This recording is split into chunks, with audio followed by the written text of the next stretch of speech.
태극기만 지우면 이 돈은 전부 당신 겁니다. 2024년 가을 런던 중심가 한 특급 호텔에서 놀라운 일이 벌어졌습니다. 단 한 장의 수표가 찢어지는 장면이 목격됐는데요. 그 금액이 무려 1,000억 원에 달한다고 합니다. 수표를 찢은 사람은 다름 아닌 세계적인 축구 스타 손흥민이었습니다. 일본의 한 거대 재벌 회장이 건넨 이 한마디에 손흥민은 펜 대신 그 거액의 수표를 집어들었다고 합니다. 그리고 다음 순간 방 안의 모든 사람들이 얼어붙었죠. 제 가슴에서 태극기가 사라진다면 저는 그냥 공차는 기계일 뿐입니다. 이 한마디가 울린 후 일본 회장의 얼굴은 창백해졌고 그가 준비해온 모든 계획이 한순간에 무너져 내렸다고 전해집니다. 도대체 무슨 일이 있었던 걸까요? 인생을 바꿀 수 있는 거액의 돈을 왜 스스로 찢어버린 걸까요? 그리고 그 회의실에서 오간 진짜 이야기는 무엇일까요? 사연 시작 전 구독과 좋아요를 눌러주시면 이 따뜻함을 더 많은 분들과 나눌 수 있습니다. 손흥민 선수를 응원하는 곳이 어딘지 댓글로 알려주세요. 여러분 계신 그곳에 행운이 가득 깃들길 바라겠습니다. 안녕하세요. 저는 런던에서 활동하는 스포츠 전문 기자 제임스 윌슨입니다. 오늘 여러분께 들려드릴 이야기는 제가 직접 목격한 믿기 어려운 이야기입니다. 지금부터 그날 그 회의실에서 일어난 일들을 차례대로 공개해드리겠습니다. 런던의 가을바람이 유난히 차갑던 그날이었습니다. 저는 평소처럼 토트넘 훈련장 근처에서 인터뷰 약속을 마치고 돌아가던 길이었죠. 그런데 시내 한복판의 특급 호텔 앞에서 평소 보기 힘든 광경을 목격했습니다. 일본 번호판을 단 검은색 리무진 한 대가 호텔 정문 앞에 멈춰 서는 것이었어요. 차량에서 내린 인물들의 차림새며 분위기가 심상치 않았습니다. 특히 가장 나이가 많아 보이는 한 남성의 표정에는 무언가 단단한 결의가 서려 있었죠. 나중에 알고 보니 그는 일본 최대 스포츠 산업 재벌 중 하나인 야마모토 그룹의 회장이었습니다. 그가 런던까지 직접 온 이유는 단 하나, 아시아 시장을 완전히 장악할 수 있는 얼굴을 섭외하기 위해서였어요. 그런데 여기서 제가 놓칠 뻔한 중요한 단서가 있었습니다. 그가 호텔로 들어가기 직전 수행원 중 한 명이 가방에서 두꺼운 서류철을 꺼내 확인하는 모습을 봤거든요. 그 서류철 표지에는 한글로 손흥민이라고 또렷하게 적혀 있었습니다. 저는 직감적으로 느꼈어요. 이건 단순한 비즈니스 미팅이 아니라는 것을요. 야마모토 회장의 눈빛에는 마치 사냥감을 노리는 맹수 같은 날카로움이 있었거든요. 마치 자신의 계획이 반드시 성공할 것이라는 확신에 찬 모습이었죠. 저는 기자 본능에 따라 그들을 따라 호텔 로비까지 갔습니다. 물론 직접 들어갈 수는 없었지만 호텔 직원들과 대화를 나누며 상황을 파악할 수 있었어요. 알고 보니 이날 호텔의 프라이빗 룸에서는 매우 중요한 비즈니스 미팅이 예정되어 있었다고 합니다. 그런데 이상한 건 호텔 측에서도 이 미팅의 구체적인 내용은 전혀 알지 못한다는 거였어요. 다만 보안이 특별히 강화되었고 통역사까지 별도로 준비되었다는 점만 확인할 수 있었죠. 약 2시간 후 또 다른 차량이 호텔 앞에 도착했습니다. 이번에는 영국 번호판을 단 차량이었고 그 안에서 내린 사람은 바로 손흥민이었어요. 그의 표정은 평소와 달리 굉장히 진중했습니다. 언제나 밝은 미소를 띠고 있던 그의 모습과는 사뭇 달랐죠. 마치 무언가 중대한 결정을 앞두고 있는 사람의 얼굴이었어요. 손흥민과 함께 온 사람은 그의 에이전트였습니다. 에이전트 역시 긴장한 기색이 역력했어요. 두 사람은 짧은 대화를 나눈 후 호텔 안으로 들어갔습니다. 바로 그때 저는 이 만남이 단순한 후원 계약이나 광고 모델 제안이 아니라는 것을 직감했어요. 야마모토 회장이 직접 런던까지 온 이유, 그리고 손흥민의 진중한 표정까지. 모든 것이 심상치 않았거든요. 저는 호텔 로비에서 기다리기로 했습니다. 어떤 일이 벌어질지 모르지만 분명히 중요한 뉴스가 될 만한 일이 일어날 것 같았거든요. 그런데 제가 전혀 예상하지 못한 것은 불과 몇 시간 후 그 회의실에서 나올 소리였습니다. 수표가 찢어지는 소리와 함께 일본어로 된 급한 대화 소리, 그리고 마지막에 들린 손흥민의 차분하지만 단단한 목소리였죠. 저는 돈으로 살 수 없습니다. 이 한마디가 복도까지 들렸을 때 저는 이것이 단순한 비즈니스 거절이 아니라는 것을 알았습니다. 무언가 훨씬 더 근본적인 문제가 걸려 있다는 것을요. 과연 그 회의실에서 무슨 일이 벌어진 걸까요? 야마모토 회장이 손흥민에게 제안한 것은 정확히 무엇이었을까요? 그리고 왜 손흥민은 그 거액의 돈을 거절한 걸까요? 저는 호텔 로비에서 약 1시간 정도 기다리고 있었는데 갑자기 호텔 직원 한 명이 제게 다가왔습니다. 알고 보니 그는 평소 제가 인터뷰할 때 자주 만나던 한국계 직원이었어요. 제임스 씨, 혹시 오늘 여기 온 이유가 있나요? 그가 조심스럽게 물었습니다. 저는 상황을 간단히 설명했고 그는 잠시 고민하더니 작은 목소리로 말했어요. 사실 저도 오늘 그 미팅의 통역을 도와달라는 요청을 받았거든요. 하지만 뭔가 이상해서 거절했어요. 이상하다는 게 무슨 뜻이죠? 그는 주위를 둘러보더니 더 작은 목소리로 말했습니다. 야마모토 그룹 쪽에서 미리 통역 지침을 보내왔는데 특정 단어들은 번역하지 말라고 하더라고요. 특히 한국, 태극기 같은 단어들을 말이에요. 그 순간 저는 등골이 서늘해지는 느낌을 받았어요. 이건 단순한 비즈니스 미팅이 아니라 뭔가 의도적으로 숨기려는 것들이 있다는 뜻이었거든요. 하지만 제가 더 놀란 건 약 30분 후에 일어난 일이었습니다. 우연히 화장실에 가던 길에 그 프라이빗 룸 근처를 지나게 되었거든요. 방음이 잘 되어 있다고 하지만 복도에서도 희미하게나마 대화 소리가 들렸어요. 그리고 그때 제가 들은 것은 평생 잊을 수 없는 대화였습니다. 야마모토 회장의 목소리가 복도까지 들렸어요. 일본어였지만 저는 일본에서 특파원 생활을 했던 경험이 있어서 어느 정도 알아들을 수 있었거든요. 한국인들은 말이야, 결국엔 다 똑같아. 돈만 충분히 주면 뭐든지 하지. 그 순간 복도에 서 있던 제 몸이 굳어버렸어요.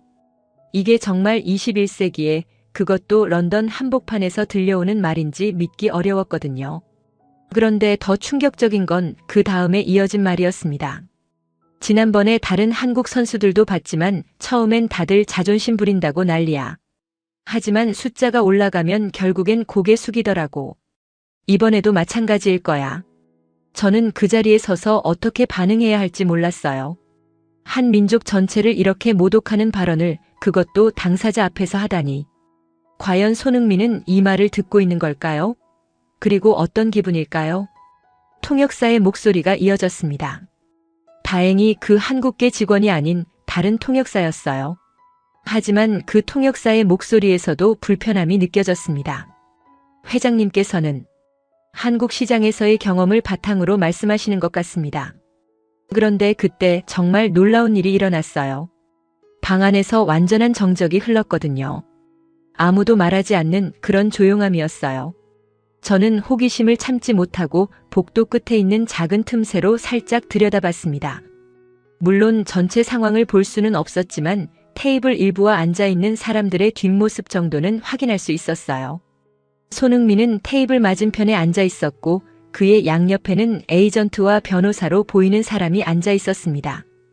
야마모토 회장은 테이블 건너편에 앉아서 마치 자신의 사무실인 양 여유로운 자세를 취하고 있었어요. 그런데 손흥민의 자세에서 뭔가 변화가 감지되었습니다. 처음에는 정중하게 등을 곧게 펴고 앉아 있었는데 야마모토 회장의 그 발언 이후로는 미묘하게 몸이 뒤로 물러나 있었거든요. 야마모토 회장은 계속해서 말을 이어갔어요. 물론 손 선수는 다른 선수들과는 격이 다르지. 하지만 결국엔 사업이야. 감정적으로 접근할 필요는 없다고 봐. 그리고 잠시 후 회장의 목소리에 비웃음 같은 것이 섞여 나왔습니다. 한국인들의 자존심이라는 게 결국엔 얼마나 큰 돈 앞에서까지 유지될 수 있을까? 나는 그게 궁금해. 저는 그 순간 이 만남이 어디로 흘러갈지 예감할 수 있었어요. 이건 단순한 계약 협상이 아니라 한 사람의 정체성과 존엄성을 시험하는 자리가 되어가고 있었거든요. 에이전트가 조심스럽게 입을 열었습니다. 회장님, 손흥민 선수는 항상 프로페셔널하게 접근하고 있습니다. 구체적인 조건들을 먼저 검토해보면. 그런데 야마모토 회장이 손을 들어 에이전트의 말을 막았어요. 조건? 조건은 간단해. 우리가 원하는 건 손 선수의 얼굴이야. 하지만 아시아 시장, 특히 우리 시장에서는 불필요한 요소들이 있어서 말이지. 불필요한 요소라고 하시면? 회장은 잠시 에이전트를 바라보더니 마치 자명한 것을 설명하는 듯한 톤으로 말했어요. 태극기 같은 것들 말이야. 시장 전략상 방해가 되거든. 그 순간 저는 손흥민의 어깨가 미세하게 굳어지는 것을 봤어요. 그리고 그의 시선이 천천히 테이블 위로 향하는 것도 확인할 수 있었습니다. 하지만 그는 여전히 아무 말도 하지 않았어요. 그저 조용히 앉아서 야마모토 회장의 말을 듣고 있을 뿐이었죠. 회장은 그 침묵을 긍정적으로 해석한 모양이었어요. 목소리가 더욱 여유로워졌거든요. 좋아, 역시 손 선수는 현실적으로 생각하는군. 그럼 구체적인 숫자 얘기를 해볼까? 그때 야마모토 회장이 테이블 위에 검은색 가죽 서류철을 올려놓았습니다. 그리고 그 안에서 하얀 봉투를 꺼내더니 천천히 손흥민 쪽으로 밀어냈어요. 이걸 보면 생각이 바뀔 거야. 손흥민은 여전히 그 봉투를 보지 않았습니다. 대신 야마모토 회장의 얼굴을 조용히 바라보고 있었어요. 그 시선에서 저는 뭔가 단단한 것을 느낄 수 있었습니다. 과연 그 봉투 안에는 무엇이 들어있을까요? 그리고 손흥민은 왜 계속 침묵을 지키고 있는 걸까요? 이 침묵이 의미하는 것은 수능일까요? 아니면 폭풍 전야일까요? 야마모토 회장이 밀어낸 하얀 봉투를 손흥민은 여전히 보지 않았습니다. 하지만 에이전트의 시선은 어쩔 수 없이 그쪽으로 향했어요. 저는 복도에서 그 미묘한 긴장감을 고스란히 느낄 수 있었습니다. 회장은 봉투를 가리키며 여유로운 미소를 지었어요. 마치 이미 승부가 끝났다는 듯한 표정이었죠. 그리고 봉투 안에서 무언가를 꺼내기 시작했습니다. 그것은 수표였어요. 하지만 평범한 수표가 아니었습니다. 크기부터가 일반적인 것보다 훨씬 컸고 종이의 질감도 특별해 보였거든요. 무엇보다 놀라운 건 금액란이 완전히 비어 있었다는 것이었어요. 백지수표. 저는 기자로 활동하면서 실제 백지수표를 본 것은 처음이었습니다. 그것도 이런 상황에서 말이에요. 야마모토 회장이 수표를 테이블 중앙으로 밀어내면서 방 안의 공기가 완전히 바뀌었습니다. 에이전트의 호흡이 살짝 거칠어지는 소리까지 복도에서 들릴 정도였어요. 회장은 자신의 만년필을 꺼내 수표 위에서 잠시 멈췄습니다. 그리고 천천히 숫자를 적기 시작했어요. 1부터 시작해서 0이 하나씩 늘어날 때마다 방 안의 긴장감도 함께 증폭되었습니다. 하지만 거기서 끝나지 않았어요. 회장은 계속해서 0을 추가했습니다. 100억, 1000억, 그리고 마침내 숫자가 완성되었습니다. 한국 돈으로 1000억 원이 넘는 금액이었어요. 저는 그 순간 숨이 막히는 느낌을 받았습니다. 이건 단순히 큰 돈이 아니라 한 사람의 인생을 완전히 바꿀 수 있는 금액이었거든요. 아니, 몇 대에 걸쳐 부자로 살 수 있는 돈이었어요. 에이전트의 손이 미세하게 떨리기 시작했습니다. 변호사로 보이던 사람도 안경을 벗었다가 다시 썼어요. 이 정도 금액 앞에서 평정심을 유지하는 것은 누구에게나 쉽지 않은 일이었죠. 하지만 손흥민만은 달랐습니다. 그는 여전히 그 수표를 보지 않았어요. 대신 야마모토 회장의 얼굴을 조용히 응시하고 있었습니다. 그 시선에는 호기심도 탐욕도 없었어요. 오히려 뭔가를 기다리는 듯한 그런 차분함이 있었습니다. 야마모토 회장은 손흥민의 반응이 예상과 다르다는 것을 눈치챈 모양이었어요. 잠시 당황한 기색을 보이더니 곧 다른 카드를 꺼내들었습니다. 테이블 위에 또 다른 서류가 놓였어요. 이번에는 부동산 관련 서류였습니다. 도쿄 중심가의 초고급 펜트하우스 매매 계약서였죠. 시가만 해도 수백억 원은 좋게 될 것 같은 물건이었어요. 그 다음에는 자동차 키가 나왔습니다. 페라리의 최신 모델 키였어요. 그리고 스위스 은행의 계좌 개설 서류, 유럽 각국의 별장 소유권 증서들까지 차례로 테이블 위에 펼쳐졌습니다. 저는 그 광경을 보면서 마치 영화 속 한 장면을 보는 것 같은 기분이었어요. 현실에서 이런 일이 실제로 일어나다니 믿기 어려웠거든요. 야마모토 회장의 목소리가 다시 들렸습니다. 이번에는 더욱 자신감에 차 있었어요. 이 정도면 축구 인생이 끝나도 전혀 걱정할 필요가 없을 거야. 아니, 축구를 계속한다고 해도 이런 조건은 다시 없을 거고. 에이전트가 침을 삼키는 소리가 들렸습니다. 변호사는 아예 서류를 들여다보기 시작했어요. 누구라도 이 정도 조건 앞에서는 흔들릴 수밖에 없었을 겁니다. 하지만 여기서 제가 놓치지 않고 본 것이 하나 있어요. 바로 손흥민의 시선이었습니다. 그는 그 모든 서류들을 한 번도 제대로 보지 않았어요. 대신 테이블 한쪽 구석에 놓여있던 또 다른 서류에 잠깐 시선을 둔 것을 봤거든요.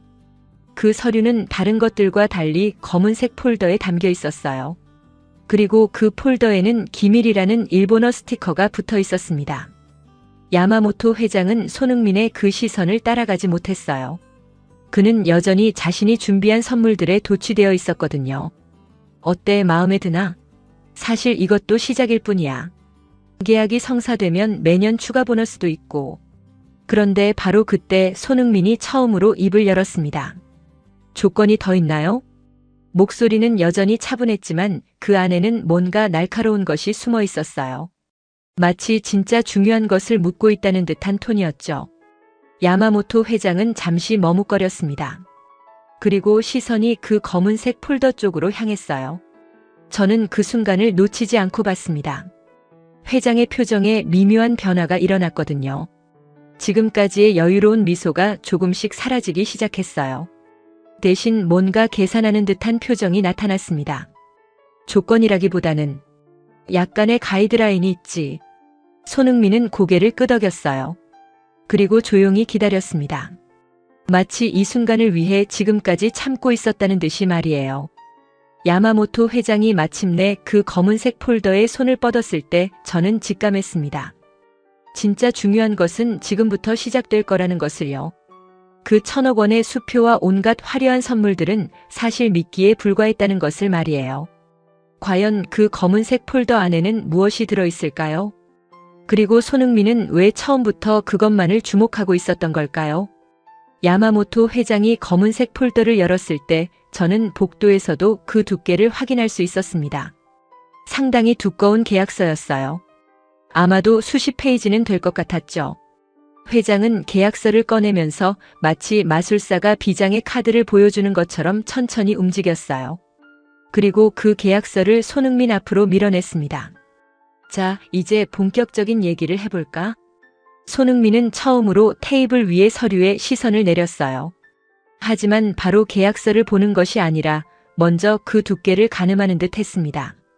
마치 이것이 단순한 계약서가 아니라는 것을 직감한 것 같았어요.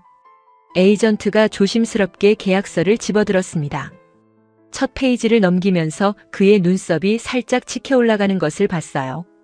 뭔가 예상과 다른 내용이 있었던 모양이었죠. 저는 가능한 한 가까이 가서 상황을 관찰했습니다.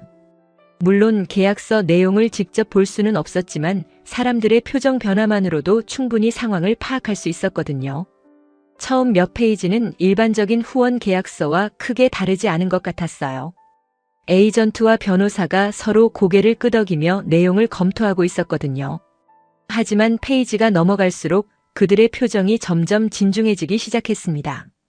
특히 중간 부분에 도달했을 때 에이전트의 손이 잠시 멈췄어요. 그리고 변호사와 조용히 속삭이며 대화를 나누기 시작했습니다. 손흥민은 그런 두 사람을 조용히 바라보며 기다렸어요. 야마모토 회장은 이런 분위기를 즐기고 있는 것 같았습니다. 마치 자신이 준비한 깜짝 선물을 상대방이 발견하기를 기다리는 어린아이 같은 표정이었어요. 계약서 검토가 계속되면서 저는 흥미로운 변화를 목격했습니다. 손흥민의 자세가 미묘하게 바뀌고 있었거든요. 처음에는 등을 곧게 펴고 앉아 있었는데 점점 앞으로 몸을 기울이기 시작했어요. 마치 뭔가 중요한 것을 놓치지 않으려는 듯한 자세였죠. 그리고 마침내 에이전트가 계약서의 마지막 페이지에 도달했을 때였습니다. 그의 얼굴 표정이 완전히 바뀌었어요. 놀라움과 당황이 섞인 그런 표정이었죠. 에이전트는 마지막 페이지를 여러 번 읽어보더니 손흥민을 바라봤습니다. 그리고 계약서를 조용히 그에게 넘겨줬어요. 특별한 말은 하지 않았지만 그의 표정만으로도 충분히 의미가 전달되었습니다. 손흥민이 마지막 페이지를 보는 순간 저는 그의 얼굴에서 미묘한 변화를 포착할 수 있었어요. 지금까지 차분했던 그의 표정에 처음으로 감정의 파동이 일었거든요. 야마모토 회장이 입을 열었습니다. 이번 목소리는 이전보다 조금 더 조심스러웠어요. 마지막 부분은 아시아 시장 전략과 관련된 내용이야. 사실 큰 의미는 없고 그냥 형식적인 거라고 보면 돼. 하지만 손흥민은 그 말을 들은 듯 만 듯 계속해서 마지막 페이지를 읽고 있었어요. 그리고 그의 시선이 특정 부분에서 멈췄습니다. 저는 그 순간을 놓치지 않았어요. 손흥민의 눈동자가 한 곳에 고정되었고 그의 입술이 미세하게 굳어지는 것을 봤거든요. 에이전트가 조심스럽게 물었습니다. 이 조항은 정확히 무슨 의미인가요? 야마모토 회장은 잠시 멈칫하더니 마치 별것 아닌 일처럼 손을 흔들었어요. 아, 그것? 그냥 마케팅 전략상 필요한 거야. 아시아 시장은 복잡해서 말이지. 하지만 손흥민은 계약서에서 눈을 떼지 않았어요. 그리고 천천히 그 특정 조항을 다시 읽기 시작했습니다. 입술이 미세하게 움직이는 것으로 보아 마음속으로 그 문장을 되새기고 있는 것 같았어요. 공식 석상 및 경기 시 대한민국 국기 관련 표시 노출 금지. 그 조항 옆에는 작은 글씨로 추가 설명이 적혀 있었습니다. 유니폼, 신발, 개인 소지품 포함이라는 문구였어요. 저는 그 순간 이 계약의 진짜 본질을 깨달았습니다. 이건 단순한 후원 계약이 아니라 손흥민의 정체성 자체를 바꾸려는 시도였던 거예요. 손흥민이 계약서를 내려놓았을 때 방 안의 분위기가 완전히 바뀌었습니다. 그 전까지는 비즈니스적인 긴장감이었다면 이제는 뭔가 훨씬 더 근본적인 대립이 시작되고 있었어요. 야마모토 회장은 손흥민의 표정 변화를 눈치챘는지 재빨리 해명하려고 했습니다. 이해해줘. 이건 개인적인 감정의 문제가 아니야. 순전히 비즈니스적인 판단이라고. 그리고 잠시 후 회장의 목소리에 약간의 거만함이 섞여 들어왔어요. 솔직히 말하면 태극기라는 게 우리 시장에서는 별로 도움이 안 돼. 오히려 장애물이지. 그냥 색깔 하나 바꾸는 거잖아. 그 말이 끝나자마자 저는 손흥민의 손이 주먹을 쥐는 것을 봤어요. 아주 미세하게 하지만 분명히 말이에요. 에이전트와 변호사는 어떻게 반응해야 할지 모르는 듯 서로를 바라봤습니다. 이런 상황은 그들도 처음 경험하는 것 같았어요. 야마모토 회장은 계속해서 자신의 논리를 펼쳤습니다. 생각해봐. 축구는 글로벌 스포츠잖아. 특정 국가에 얽매일 필요가 있나? 더 큰 그림을 봐야지. 그리고 테이블 위에 1,000억 원짜리 수표를 가리켰어요. 이 돈이면 자네 나라에도 충분히 기여할 수 있어. 축구장도 짓고 장학금도 주고. 오히려 더 실질적인 도움이 되지 않을까? 하지만 손흥민은 여전히 아무 말이 없었어요. 다만 그의 시선이 천천히 야마모토 회장의 얼굴로 향했습니다. 그 시선에는 지금까지 없던 뭔가 날카로운 것이 담겨 있었어요. 저는 그 순간 이 조용한 대치가 곧 폭발할 것이라는 예감을 받았습니다. 손흥민의 침묵은 수능이 아니라 폭풍 전야였던 거예요. 과연 손흥민은 이 말도 안 되는 조건에 어떻게 반응할까요? 그리고 야마모토 회장은 정말로 이 계약이 성사될 것이라고 믿고 있는 걸까요? 야마모토 회장은 손흥민의 침묵을 자신에게 유리한 신호로 해석한 모양이었습니다. 그의 자세가 더욱 여유로워졌거든요. 등받이에 깊숙이 기대면서 마치 이미 게임이 끝났다는 듯한 표정을 지었어요. 저는 복도에서 그 장면을 지켜보며 불편함을 감출 수 없었습니다. 야마모토 회장의 태도에서 묻어나는 오만함이 점점 도를 넘어서고 있었거든요. 회장은 테이블 위의 수표를 다시 한번 가리켰습니다. 그리고 마치 어린아이를 달래듯 부드러운 톤으로 말하기 시작했어요. 하지만 그 말 속에 담긴 의미는 전혀 부드럽지 않았습니다. 이 돈이면 자네 인생은 완전히 달라져. 아니, 인생이 끝났다고 봐도 돼. 그의 목소리에는 확신이 가득했어요. 마치 이 세상에 이 돈을 거부할 사람은 없다는 듯한 확신 말이에요. 회장은 계속해서 자신의 논리를 펼쳤습니다. 손흥민이 이 기회를 놓치면 얼마나 바보 같은 일인지, 태극기 하나 때문에 인생을 망칠 이유가 어디 있는지에 대해 장황하게 설명했어요. 저는 그 말들을 들으면서 점점 화가 나기 시작했습니다. 이건 단순한 비즈니스 제안이 아니라 한 사람의 정체성을 완전히 부정하는 발언들이었거든요. 야마모토 회장의 시선이 에이전트 쪽으로 향했습니다. 그는 에이전트가 자신의 편이 되어주기를 바라는 것 같았어요. 실제로 에이전트는 그 거액의 숫자 앞에서 흔들리는 기색을 보이고 있었습니다. 당신도 전문가니까 알겠지만 이런 조건은 정말 다시 없을 거야. 회장의 말에 에이전트는 조심스럽게 고개를 끄덕였어요. 하지만 그의 시선은 계속해서 손흥민을 향해 있었습니다. 마치 그의 결정을 기다리고 있다는 듯이 말이에요. 변호사는 계약서를 다시 한번 검토하기 시작했습니다. 특히 그 문제의 조항 부분을 유심히 들여다보고 있었어요. 아마도 법적으로 문제가 될 만한 부분이 있는지 확인하는 것 같았습니다. 그런데 바로 그때 야마모토 회장이 정말 충격적인 말을 했어요. 솔직히 말하면 한국 시장은 우리에게 그렇게 중요하지 않아. 오히려 방해가 될 때가 많지. 그리고 잠시 후 그의 목소리에 비웃음이 섞여 나왔습니다. 한국인들의 자존심이라는 게 정말 이해하기 어려워. 결국엔 다 돈 문제 아닌가? 저는 그 말을 들으면서 주먹을 쥐었어요. 이런 발언을 듣고도 가만히 있어야 하는 손흥민의 심정이 어떨지 상상하기 어려웠거든요. 회장은 마치 자신의 경험담을 들려주듯 계속 말했습니다. 과거에 다른 한국 연예인이나 운동선수들과 계약할 때도 비슷한 일이 있었는데 결국엔 모두 돈 앞에서 굴복했다는 내용이었어요. 처음엔 다들 자존심 부린다고 난리야. 하지만 숫자가 커지면 결국엔 현실을 받아들이더라고. 그의 말 속에는 한국인 전체를 비하하는 뉘앙스가 가득했어요. 마치 한국인들은 모두 돈에 매수될 수 있는 존재라고 생각하는 것 같았습니다. 손흥민은 여전히 아무 말이 없었어요. 하지만 저는 그의 미묘한 변화를 놓치지 않았습니다. 그의 어깨가 점점 긴장되고 있었고 테이블 위에 놓인 그의 손도 서서히 주먹 모양으로 변해가고 있었거든요. 야마모토 회장은 그런 변화를 전혀 눈치채지 못했어요. 아니, 눈치채더라도 신경 쓰지 않는 것 같았습니다. 그는 계속해서 자신의 우월감을 드러내며 말을 이어갔어요. 태극기가 뭐 그렇게 대단한 건가? 결국엔 천조각 아닌가? 그걸로 먹고 살 수 있나? 이 말이 나왔을 때 저는 손흥민의 얼굴이 굳어지는 것을 봤어요. 지금까지 차분함을 유지하던 그의 표정에 처음으로 분노가 스쳤습니다. 하지만 야마모토 회장은 멈추지 않았어요.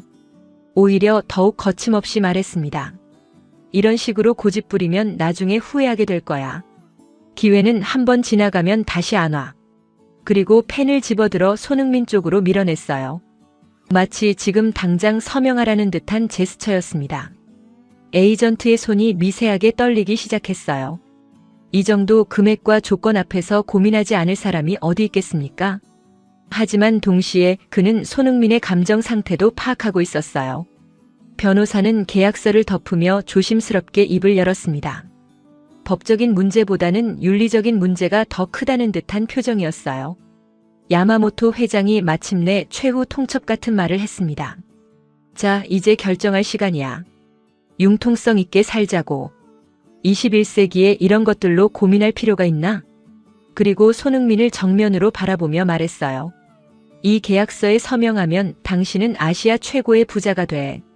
거부하면 글쎄, 그건 당신 선택이지만 저는 그 순간 손흥민이 펜을 집어드는 것을 봤어요. 야마모토 회장의 얼굴에 승리의 미소가 번져나갔습니다. 에이전트와 변호사도 숨을 죽이고 지켜봤어요. 하지만 뭔가 이상했습니다. 손흥민의 손이 펜을 잡고는 있었지만 계약서 쪽으로 향하지 않았어요. 대신 그는 그 펜을 들고 야마모토 회장을 조용히 바라봤습니다. 그 시선에는 지금까지 없던 뭔가가 담겨 있었어요. 차분함을 넘어선 단단한 결의 같은 것이었죠. 야마모토 회장은 손흥민이 서명을 망설이고 있다고 생각한 모양이었어요. 그래서 마지막으로 한마디 더 덧붙였습니다. 현명한 선택이야. 역시 손 선수는 현실을 아는군. 하지만 그 말이 끝나자마자 예상치 못한 일이 벌어졌어요. 손흥민이 펜을 테이블 위에 다시 내려놓은 거예요. 그리고 짧게, 아주 짧게 웃었습니다. 그 웃음에 야마모토 회장은 안도의 한숨을 쉬었어요. 드디어 협상이 끝났다고 생각한 것 같았거든요. 하지만 저는 알 수 있었어요. 그 웃음이 동의의 웃음이 아니라는 것을 말이에요. 오히려 그 반대였죠. 손흥민의 다음 행동은 그 누구도 예상하지 못한 것이었습니다. 손흥민이 펜을 내려놓고 웃었을 때 그 짧은 웃음소리가 방 안의 무거운 공기를 순식간에 바꿔놓았습니다. 저는 복도에서 그 웃음을 들으며 직감적으로 느꼈어요. 이것은 동의의 웃음이 아니라는 것을요. 하지만 야마모토 회장은 완전히 다르게 받아들인 모양이었습니다. 그의 얼굴에 안도감과 만족감이 동시에 스쳤거든요. 마치 오랜 시간 공들인 사냥이 드디어 성공했다는 듯한 표정이었어요. 회장은 등받이에 더욱 깊숙이 몸을 맡겼습니다. 그리고 승리자의 여유를 만끽하듯 천천히 숨을 내쉬었어요. 지금까지의 긴장감이 모두 해소된 것처럼 보였습니다. 에이전트 역시 손흥민의 웃음을 긍정적인 신호로 해석한 듯 했어요. 그의 어깨에서 힘이 빠지면서 약간 안도하는 기색을 보였거든요. 아마도 이 복잡하고 어려운 협상이 드디어 마무리되었다고 생각한 것 같았습니다. 변호사는 다시 한번 계약서를 펼치기 시작했어요. 아마도 최종 서명을 위한 준비를 하는 것 같았습니다. 그의 움직임에서도 일이 마무리되었다는 확신이 느껴졌어요. 야마모토 회장이 테이블 위에 만년필을 손흥민 쪽으로 다시 밀어냈습니다. 이번에는 더욱 자신만만한 제스처였어요. 마치 이제는 형식적인 절차만 남았다는 듯한 태도였죠. 그런데 저는 손흥민의 표정을 놓치지 않았습니다. 그의 웃음이 사라진 후 나타난 표정은 분명히 달랐어요. 겉으로는 차분해 보였지만 그 안에는 뭔가 단단하고 냉철한 것이 자리 잡고 있었거든요. 회장은 자신의 승리를 확신하며 여유롭게 말하기 시작했습니다. 앞으로 이 계약이 양측에게 어떤 이익을 가져다 줄 것인지, 손흥민이 얼마나 현명한 선택을 했는지에 대해 길게 설명했어요. 하지만 손흥민은 그 말들을 듣고 있는 것 같지 않았습니다. 그의 시선은 테이블 위를 빙빙 돌며 무언가를 생각하고 있는 듯 했습니다. 마치 지금까지 들은 모든 말들을 정리하고 있는 것 같았습니다. 저는 그때 이상한 느낌을 받았어요. 손흥민의 자세에서 뭔가 변화가 일어나고 있었거든요.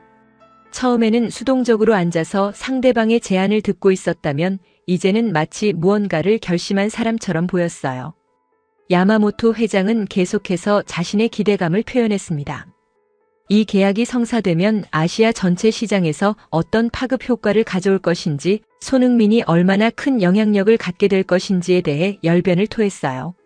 그런데 바로 그때 손흥민이 다시 한번 웃었습니다. 이번에는 첫 번째 웃음보다 조금 더 길었어요. 하지만 그 웃음 역시 뭔가 이상했습니다. 저는 그 웃음을 들으면서 소름이 돋았어요. 그것은 기쁨의 웃음이 아니라 마치 허무함이나 실망감을 담은 웃음 같았거든요. 혹은 상대방의 말을 믿을 수 없다는 듯한 그런 웃음이었어요. 야마모토 회장은 여전히 그 웃음의 진짜 의미를 파악하지 못하고 있었습니다. 그는 손흥민이 자신의 제안에 완전히 만족하고 있다고 생각하는 것 같았어요. 회장이 테이블 위에 1,000억 원짜리 수표를 가리키며 다시 한번 강조했습니다. 이 돈으로 손흥민이 평생 걱정 없이 살 수 있다는 것, 그리고 이런 기회는 다시 오지 않을 것이라는 점을 말이에요. 에이전트는 계약서의 세부 사항을 다시 한번 확인하기 시작했어요. 서명 위치나 날짜, 기입란 같은 것들을 점검하는 모습이었습니다. 모든 것이 순조롭게 진행되고 있는 것처럼 보였어요. 하지만 저는 계속해서 손흥민의 미묘한 변화를 관찰했습니다. 그의 호흡이 조금씩 깊어지고 있었고 손가락이 테이블 위에서 가볍게 두드리는 동작을 반복하고 있었거든요. 야마모토 회장이 마침내 결정적인 말을 했습니다. 이제 서명만 하면 모든 것이 끝난다는 것, 그리고 오늘부터 손흥민의 새로운 인생이 시작될 것이라는 내용이었어요. 그러자 손흥민이 고개를 들어 야마모토 회장을 똑바로 바라봤습니다. 그 순간 저는 그의 눈빛에서 지금까지 보지 못했던 무언가를 발견했어요. 그것은 결이었습니다. 회장은 손흥민의 그 시선을 마지막 확인 정도로 받아들인 모양이었어요. 그래서 더욱 자신만만하게 미소를 지으며 펜을 다시 한번 손흥민 쪽으로 밀어냈습니다. 손흥민은 그 펜을 바라봤습니다. 아주 오랫동안 말이에요. 마치 그 펜이 단순한 필기구가 아니라 인생을 바꿀 열쇠라도 되는 양 신중하게 살펴봤어요. 그리고 마침내 손흥민이 그 펜을 집어들었습니다. 야마모토 회장의 얼굴에 완전한 만족감이 스쳤어요. 에이전트와 변호사도 긴장한 채로 지켜봤습니다. 하지만 바로 그 순간 예상치 못한 일이 벌어졌습니다. 손흥민이 펜을 들고는 계약서가 아닌 다른 곳을 바라본 것이었어요. 저는 그의 시선을 따라가 봤습니다. 그가 바라보고 있는 것은 테이블 한쪽 구석에 놓여있던 작은 태극기 배지였어요. 아마도 그가 평소에 가지고 다니는 것 같았습니다. 그 순간 방 안의 모든 사람들이 손흥민의 시선을 따라 그 배지를 보게 되었어요. 야마모토 회장의 표정이 미묘하게 변했습니다. 뭔가 계획에 없던 변수가 생겼다는 것을 직감한 것 같았어요. 손흥민은 한참 동안 그 태극기 배지를 바라봤습니다. 그리고 천천히 펜을 들고 있던 손을 내렸어요. 그 다음에 일어난 일은 그 누구도 예상하지 못한 것이었습니다. 손흥민이 태극기 배지를 바라보는 그 짧은 순간 동안 방 안의 시간이 멈춘 것 같았습니다. 저는 복도에서 숨을 죽이고 그 장면을 지켜봤어요. 무언가 결정적인 순간이 다가오고 있다는 것을 직감할 수 있었거든요. 야마모토 회장은 손흥민의 시선 변화를 눈치채고 약간 불안한 기색을 보이기 시작했습니다. 지금까지의 여유로운 표정이 조금씩 굳어지고 있었어요. 마치 자신이 놓친 것이 있다는 것을 뒤늦게 깨달은 것 같았습니다. 에이전트와 변호사도 이상한 분위기를 감지한 모양이었어요. 두 사람 모두 손흥민과 야마모토 회장을 번갈아 바라보며 상황을 파악하려고 했습니다. 하지만 아직은 구체적으로 무슨 일이 벌어지고 있는지 알지 못하는 것 같았어요. 손흥민은 한참 동안 태극기 배지를 바라본 후 천천히 고개를 들어 야마모토 회장을 정면으로 응시했습니다. 그 시선에는 지금까지 없던 날카로움이 담겨 있었어요. 마치 상대방의 모든 것을 꿰뚫어 보고 있다는 듯한 눈빛이었죠. 그리고 바로 그 순간 손흥민이 움직였습니다. 펜을 든 손이 계약서가 아닌 테이블 중앙에 1,000억 원짜리 수표로 향한 거예요. 야마모토 회장은 그 움직임을 보고 미소를 지었습니다. 아마도 손흥민이 서명 전에 수표를 다시 한번 확인하려는 것이라고 생각한 모양이었어요. 하지만 다음 순간 벌어진 일은 그 누구도 예상하지 못한 것이었습니다. 촥! 갑작스럽게 울린 종이 찢는 소리가 방 전체를 가득 채웠습니다. 저는 그 소리를 듣는 순간 등골이 서늘해지는 느낌을 받았어요. 무언가 돌이킬 수 없는 일이 벌어졌다는 것을 직감할 수 있었거든요. 손흥민의 손에 들려있던 것은 이제 두 조각으로 나뉜 수표였습니다. 1,000억 원이라는 숫자가 적힌 그 거액의 수표가 완전히 반으로 찢어져 있었어요. 한 조각은 여전히 손흥민의 손에 있었고 다른 한 조각은 테이블 위로 떨어져 있었습니다. 야마모토 회장의 얼굴이 순식간에 창백해졌어요. 그의 입이 벌어진 채로 굳어졌고 눈은 믿을 수 없다는 듯 크게 떠져 있었습니다. 마치 현실을 받아들일 수 없다는 표정이었죠. 하지만 손흥민은 거기서 멈추지 않았습니다. 그는 계속해서 찢어진 수표 조각들을 더 작게 찢기 시작했어요. 촥촥촥. 연속으로 울리는 종이 찢는 소리가 방 안의 정적을 깨뜨렸습니다. 에이전트가 충격에 빠진 듯 의자에서 일어났다가 다시 앉기를 반복했어요. 변호사는 아예 말을 잃은 채 그 광경을 바라볼 뿐이었습니다. 1,000억 원이라는 거금이 눈앞에서 순식간에 휴지 조각이 되어버리는 장면을 목격하게 될 줄은 꿈에도 생각하지 못했을 거예요. 손흥민은 수표를 완전히 산산조각 낸 후 이번에는 계약서에 손을 댔습니다. 야마모토 회장이 그제야 정신을 차리고 손을 뻗으려 했지만 이미 늦었어요. 촥촥촥. 두껍던 계약서가 한 장씩 찢어져 나갔습니다. 그 안에 적혀있던 모든 조건들, 그 문제의 태극기 노출 금지 조항까지 모두 함께 말이에요. 수십 페이지에 달하던 계약서가 순식간에 종이 조각들로 변해갔습니다. 저는 복도에서 그 광경을 보며 가슴이 뛰는 것을 느꼈어요. 이것은 단순히 계약을 거부하는 행위가 아니라 한 사람이 자신의 정체성과 존엄성을 지키기 위한 단호한 선언이었거든요. 야마모토 회장의 얼굴색이 빨갛게 변하기 시작했습니다. 충격에서 벗어나자 이번에는 분노가 치솟는 것 같았어요. 그의 손이 주먹을 쥔 채 미세하게 떨리고 있었습니다. 하지만 손흥민은 전혀 동요하지 않았어요. 오히려 더욱 차분해진 것 같았습니다. 마치 오랫동안 마음속에 담아두었던 무언가를 드디어 표현할 수 있게 되어 후련해하는 것 같았어요. 모든 서류를 찢어 마친 손흥민이 마침내 입을 열었습니다. 그의 목소리는 낮았지만 또렷했어요. 방 안의 모든 소음을 뚫고 명확하게 들릴 정도로 단단한 목소리였습니다. 착각하신 게 있다는 말이 울려 퍼졌을 때 저는 그 한마디가 이 상황의 모든 것을 바꿔놓을 것이라는 확신을 가질 수 있었어요.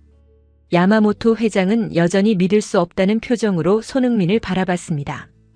자신이 완벽하게 준비했다고 생각했던 계획이 순식간에 무너져 내리자 어떻게 반응해야 할지 모르는 것 같았어요. 테이블 위에는 이제 찢어진 종이 조각들만이 흩어져 있었습니다. 그 조각들 사이로 태극기 배지가 더욱 선명하게 드러나 보였어요. 마치 모든 혼란 속에서도 변하지 않는 진실을 상징하는 것 같았습니다. 에이전트가 조심스럽게 손흥민을 바라봤습니다. 아마도 이런 상황을 어떻게 수습해야 할지 고민하고 있는 것 같았어요. 하지만 손흥민의 표정을 보고는 이것이 돌이킬 수 없는 결정이라는 것을 깨달은 듯 했습니다. 변호사는 찢어진 계약서 조각들을 바라보며 탄식했어요. 법적으로는 이미 모든 것이 무효가 되었으니까요. 아무리 복구하려고 해도 이미 늦었습니다. 야마모토 회장이 마침내 분노를 터뜨리려는 순간이었습니다. 그의 입이 열리고 무언가 거친 말이 나오려는 찰나였어요. 하지만 손흥민이 먼저 말했습니다. 그의 다음 말이 이 방안의 모든 사람들을 더욱 충격에 빠뜨릴 것이라는 것을 저는 그 순간 직감할 수 있었어요. 찢어진 종이 조각들이 바닥으로 떨어지는 소리와 함께 진짜 이야기가 시작되려고 하고 있었습니다. 손흥민의 목소리가 방 안에 울려 퍼졌을 때 저는 그 말 한마디 한마디가 가진 무게를 고스란히 느낄 수 있었습니다. 지금까지 차분하게 모든 것을 들어왔던 그가 마침내 자신의 진심을 드러내는 순간이었거든요. 제 가슴과 신발에 태극기가 없다면 저는 그냥 공차는 기계일 뿐입니다. 그 한마디가 끝나자마자 방 안이 완전한 정적에 빠졌어요. 야마모토 회장은 입을 다물고 손흥민을 바라볼 뿐이었고 에이전트와 변호사도 숨을 죽인 채 상황을 지켜보고 있었습니다. 손흥민은 테이블 위에 찢어진 종이 조각들을 바라보며 계속 말했습니다. 그의 목소리에는 처음으로 감정이 실려 있었어요. 하지만 그것은 분노나 흥분이 아니라 깊은 신념에서 우러나오는 단단한 확신이었습니다. 저에게 축구는 단순한 스포츠가 아닙니다. 그리고 저는 단순히 공을 차는 사람이 아니에요. 야마모토 회장의 얼굴이 점점 붉어지기 시작했어요. 자신이 준비한 완벽한 계획이 한순간에 무너져 내리자 당황스러움과 분노가 동시에 치솟는 것 같았습니다. 하지만 그는 아직 상황을 완전히 포기하지 않은 듯 보였어요. 손흥민이 자리에서 천천히 일어섰습니다. 그의 움직임 하나하나가 결의에 차 있었어요. 마치 오랫동안 준비해온 말을 드디어 할 수 있게 되어 후련해하는 것 같았습니다. 회장님께서는 한국인들을 돈으로 살 수 있다고 생각하시는 모양인데 그것은 큰 착각입니다. 이 말이 나왔을 때 야마모토 회장의 표정이 급변했어요. 자신의 발언들이 모두 들켰다는 것을 깨달은 것 같았습니다. 통역을 거쳐서 전달되었다고 생각했던 자신의 진심이 고스란히 상대방에게 전달되었다는 사실에 당황한 기색이 역력했어요. 손흥민은 테이블 위에 태극기 배지를 집어들었습니다. 그리고 그것을 가슴에 대고 잠시 눈을 감았어요. 마치 그 작은 배지에서 힘을 얻고 있는 것 같았습니다. 이 태극기는 저의 정체성입니다. 저를 여기까지 이끌어준 모든 사람들의 사랑이고 저에게 꿈을 허락해준 나라의 상징이에요. 그의 말에는 진정성이 가득했어요. 평소 인터뷰에서 보여주던 겸손하고 조심스러운 모습과는 전혀 다른 단단하고 확고한 의지가 느껴졌습니다. 야마모토 회장이 마침내 입을 열었어요. 그의 목소리에는 억눌린 분노가 섞여 있었습니다. 당신이 지금 무엇을 벌이고 있는지 알고 있나? 하지만 손흥민은 전혀 흔들리지 않았어요. 오히려 더욱 당당하게 대답했습니다. 저는 아무것도 버리지 않았습니다. 오히려 가장 중요한 것을 지켰을 뿐이에요. 에이전트가 조심스럽게 개입하려고 했지만 손흥민이 손을 들어 제지했어요. 이 순간만큼은 그 누구의 개입도 원하지 않는다는 의미였습니다. 손흥민은 야마모토 회장을 정면으로 바라보며 계속 말했습니다. 회장님께서는 제게 돈과 명예를 주겠다고 하셨지만 그 대가로 저의 영혼을 요구하셨어요. 하지만 저는 제 영혼을 팔 생각이 없습니다. 그리고 잠시 멈춘 후 더욱 단호한 목소리로 덧붙였어요. 대한민국은 돈으로 살 수 있는 나라가 아닙니다. 그리고 저 역시 돈으로 살 수 있는 사람이 아니에요. 이 말이 끝나자 야마모토 회장이 벌떡 일어섰어요. 그의 얼굴은 이미 분노로 일그러져 있었습니다. 평생 돈으로 안 되는 일이 없었던 그에게는 이런 거절이 참을 수 없는 모독처럼 느껴졌을 거예요. 하지만 손흥민은 조금도 위축되지 않았습니다. 그는 태극기 배지를 주머니에 조심스럽게 넣으며 마지막 말을 했어요. 저는 한국인으로서 축구를 하고 한국인으로서 살아가겠습니다. 그것이 저를 지금까지 이끌어준 힘이고 앞으로도 저를 이끌어갈 힘이에요. 야마모토 회장이 무언가 말하려고 했지만 손흥민이 먼저 문을 향해 걸어가기 시작했어요. 그의 걸음걸이에는 주저함이 전혀 없었습니다. 마치 오랫동안 무거운 짐을 지고 있다가 마침내 그것을 내려놓은 사람처럼 가벼워 보였어요. 문 앞에 다다른 손흥민이 잠시 멈춰 서서 뒤를 돌아봤습니다. 그리고 야마모토 회장에게 마지막으로 말했어요. 회장님께서 진정으로 아시아 시장을 원하신다면 아시아 사람들의 자존심을 이해하시는 것부터 시작하시기 바랍니다. 그 말을 마친 후 손흥민이 문 손잡이를 잡았을 때 야마모토 회장이 마지막으로 소리쳤어요. 후회하게 될 거야. 이런 기회는 다시 오지 않아. 하지만 손흥민은 돌아보지 않았어요. 대신 조용히 문을 열고 나가기 시작했습니다. 에이전트와 변호사가 급히 그를 따라 일어났어요. 저는 복도에서 그들이 나오는 모습을 봤습니다. 손흥민의 얼굴에는 평화로운 미소가 떠 있었어요. 마치 오랫동안 짊어지고 있던 무거운 짐을 마침내 내려놓은 사람의 표정이었죠. 뒤이어 나온 에이전트는 아직도 충격에서 벗어나지 못한 듯 보였어요. 하지만 변호사는 오히려 안도하는 것 같았습니다. 아마도 법적으로 문제가 될 수 있는 계약에서 벗어날 수 있게 되어 다행이라고 생각하는 것 같았어요. 방 안에서는 야마모토 회장의 분노에 찬 목소리가 계속 들려왔어요. 하지만 그 소리들은 이미 아무런 의미가 없었습니다. 진짜 승부는 이미 끝났거든요. 손흥민이 복도를 걸어가면서 조용히 중얼거렸어요. 저는 공 차는 기계가 아닙니다. 저는 대한민국의 손흥민입니다. 그 말 속에 담긴 자부심과 확신이 복도 전체에 울려 퍼지는 것 같았어요. 이것은 단순한 계약 거절이 아니라 한 사람이 자신의 정체성을 지켜낸 순간이었습니다. 그 충격적인 회의가 끝나고 며칠이 지났습니다. 저는 그 사이 런던의 한국 커뮤니티와 축구 관련 인맥들을 통해 후속 상황을 파악하려고 노력했어요. 하지만 놀랍게도 야마모토 회장 측에서는 그 일에 대해 완전히 입을 다물고 있었습니다. 일본 언론에서도 야마모토 그룹의 런던 방문에 대한 보도는 찾을 수 없었어요. 마치 그 일이 아예 없었던 것처럼 조용했습니다. 아마도 그들 입장에서는 이런 굴욕적인 실패를 대외적으로 알리고 싶지 않았을 거예요. 반면 손흥민은 평소와 다름없이 훈련장에 나가고 있었습니다. 제가 몇 번 훈련장 근처에서 그를 목격했는데 표정이 오히려 전보다 더 밝아 보였어요. 마치 무거운 짐을 내려놓은 사람처럼 가벼워 보였거든요. 하지만 저는 여전히 궁금했어요.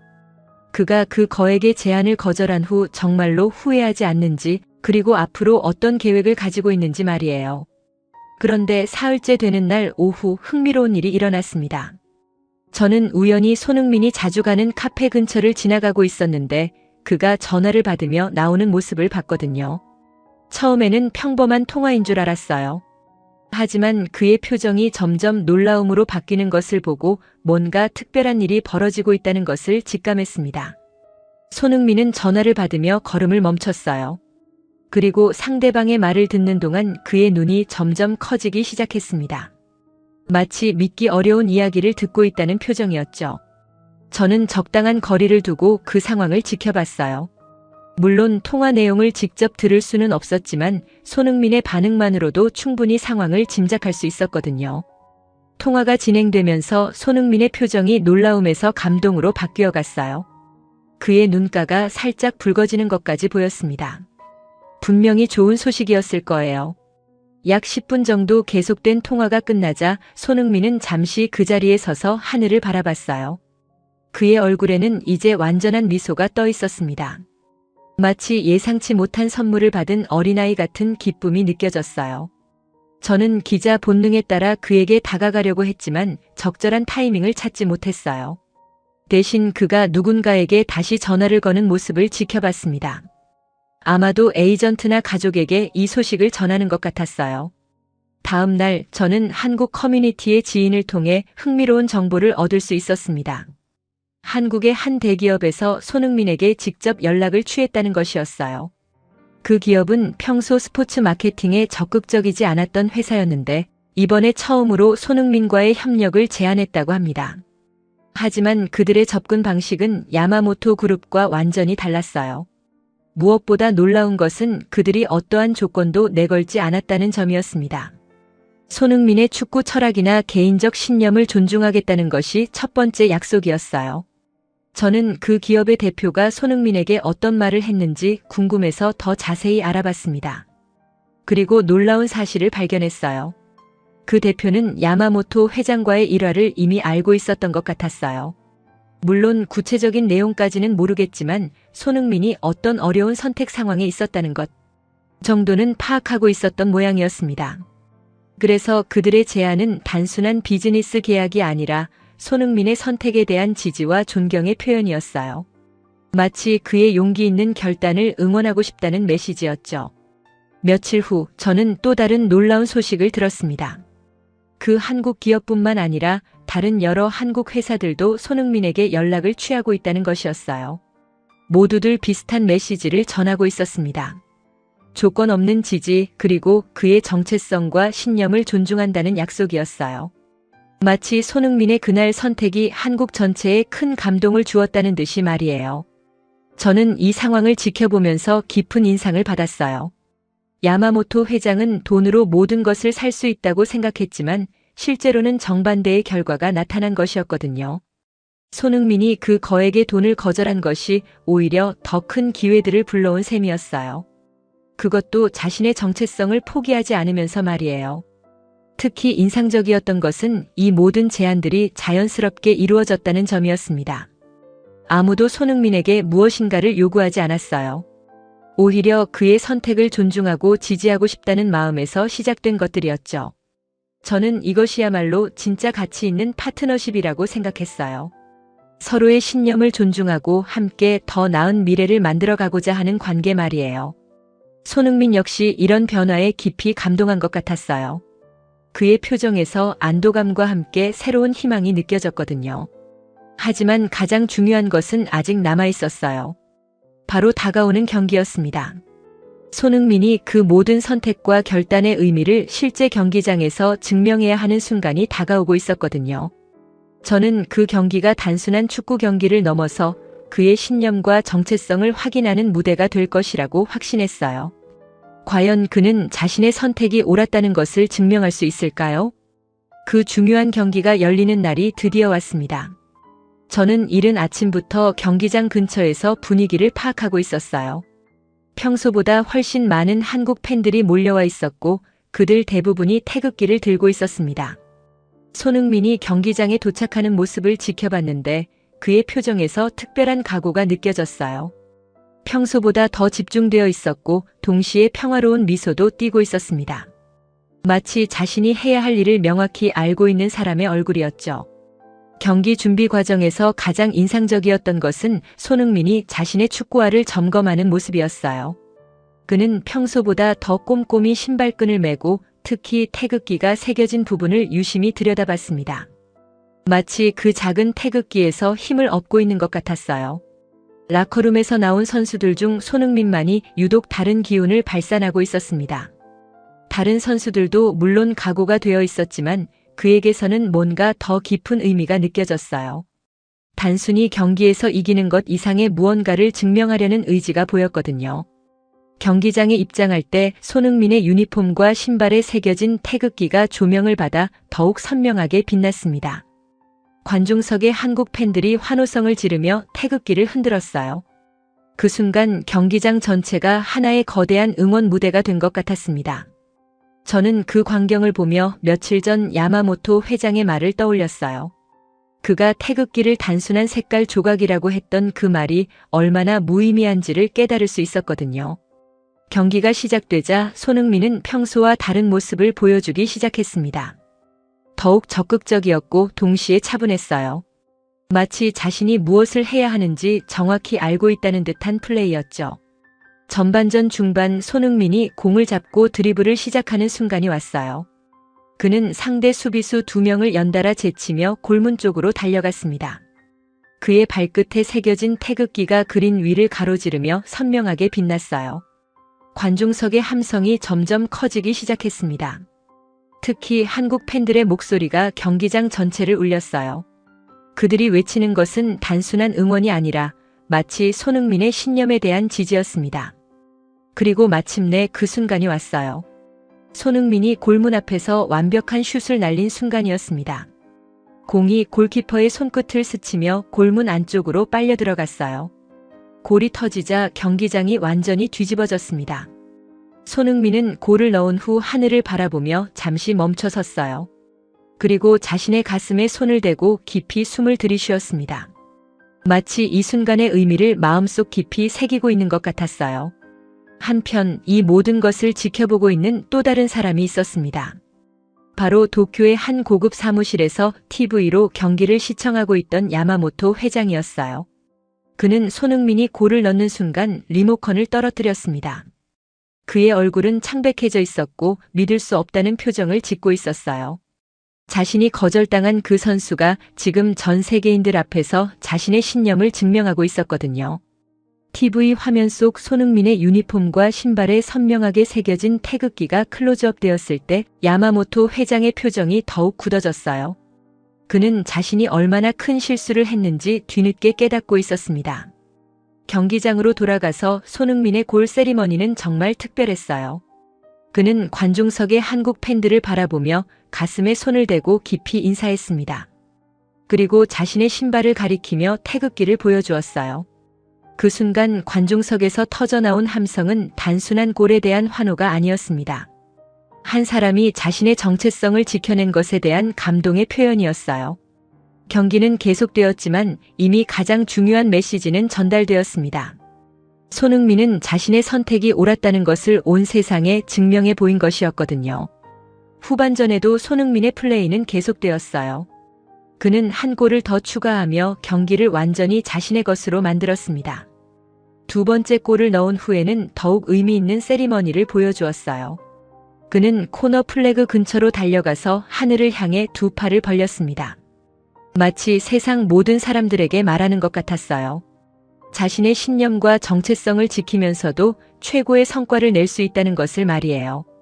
경기가 끝난 후 인터뷰에서 손흥민이 한 말은 정말 인상적이었습니다. 그는 조용하지만 확고한 목소리로 자신의 마음을 전했어요. 태극기가 자신에게 어떤 의미인지, 그리고 왜 그것을 포기할 수 없었는지에 대해서 말이에요. 그날 밤 한국의 언론들은 이 경기를 대서특필했습니다. 하지만 단순히 골을 넣었다는 사실보다는 그가 보여준 신념과 용기에 더 큰 의미를 부여했어요. 야마모토 회장은 그날 밤 잠을 이루지 못했을 거예요. 자신이 1,000억 원으로 사려고 했던 것이 사실은 돈으로 살 수 없는 것이었다는 깨달음 때문에 말이에요. 며칠 후 저는 손흥민을 우연히 만날 기회가 있었습니다. 그는 여전히 겸손했지만 이전과는 다른 확신에 찬 모습이었어요. 자신의 선택에 대한 후회는 전혀 없어 보였습니다. 그리고 그가 마지막으로 한 말이 지금도 제 마음에 깊이 남아 있어요. 자존심은 돈보다 오래 남는다고 생각합니다. 그리고 진정한 가치는 포기할 수 없는 것에서 나온다고 믿어요. 결국 승리는 손흥민의 것이었습니다. 그리고 그 승리는 단순히 경기장에서의 승리가 아니라 인간으로서의 존엄성을 지켜낸 승리였어요. 손흥민의 이 감동적인 선택이 여러분에게도 큰 울림이 되었기를 바랍니다. 진정한 가치는 돈으로 살 수 없다는 것, 그리고 자신의 정체성을 지키는 것이 얼마나 소중한지를 다시 한번 느끼게 되네요. 이런 훌륭한 선택의 시간들이 있었기에 지금의 손 선수가 있는 것 같습니다. 이런 의미 있는 이야기에 공감하셨다면 구독과 좋아요로 응원해주세요. 그리고 손 선수를 응원한다면 손흥민 최고라고 댓글을 달아주세요. 앞으로도 더 많은 감동적인 해외 이야기들을 준비해서 찾아뵙겠습니다. 감사합니다.